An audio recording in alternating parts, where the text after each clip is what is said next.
মই সংখ্যক দলৰ ফালৰ পৰা আহিছো। মোৰ নাম হীৰক ডেকা। মই কালিৰ প্ৰতিবেদনটো এটা খুবটীয়া কবিতাৰ ৰূপত উপস্থাপন কৰিব বিচাৰিছো। সকলোৱে মন দি শুনিব বুলি আশা ৰাখিব। কবিতাৰ শিৰোনাম TARLৰ তৃতীয় দিন। আগষ্ট মাহৰ 20 তাৰিখ। TARL প্ৰশিক্ষণৰ তৃতীয় দিন।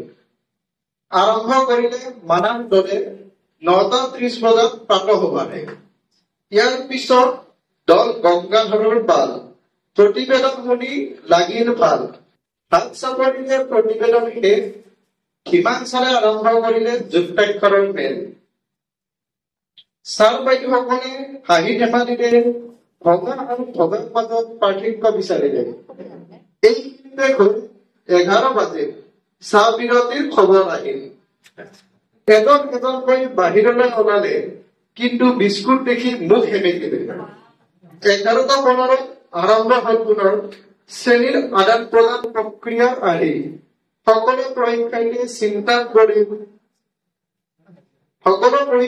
চিন্তাত পৰিল দীঘলীয়া এটা হুমুনিয়াহ পাৰি। অৱস্থা দেখি অনুপ ছাৰে আগুৱাই আহি আগ ধৰিলে। তাৰ পিছতে শংকৰ দলে প্ৰথম ডেমোটো আগবঢ়ালে। 3টা ডেমো পাৰ হোৱাৰ পিছত হাতত পৰিল ভাতৰ কোপত। 1:15 হল কি নহল, পৰীক্ষাৰ্থীসকলে মাৰিলে লৰ। মহাময়া হোটেলত মাছৰ জুতি, ছাৰ বাইদেউসকলৰ কি যে ফূৰ্তি।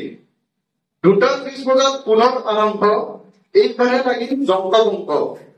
অনুপ আৰু ৰাহুল ছাৰে সাংখ্যিকতাৰ জ্ঞান দিলে। তাৰ পিছত 2টা দলে মুঠা কাঠিৰে ডেমো কৰিলে। এইখিনিতে অনুপ ছাৰে যোগ বিয়োগৰ এটা ভিডিঅ' দেখুৱালে। সৰু শেষত ৰাষ্ট্ৰীয় সংগীতেৰে 3:50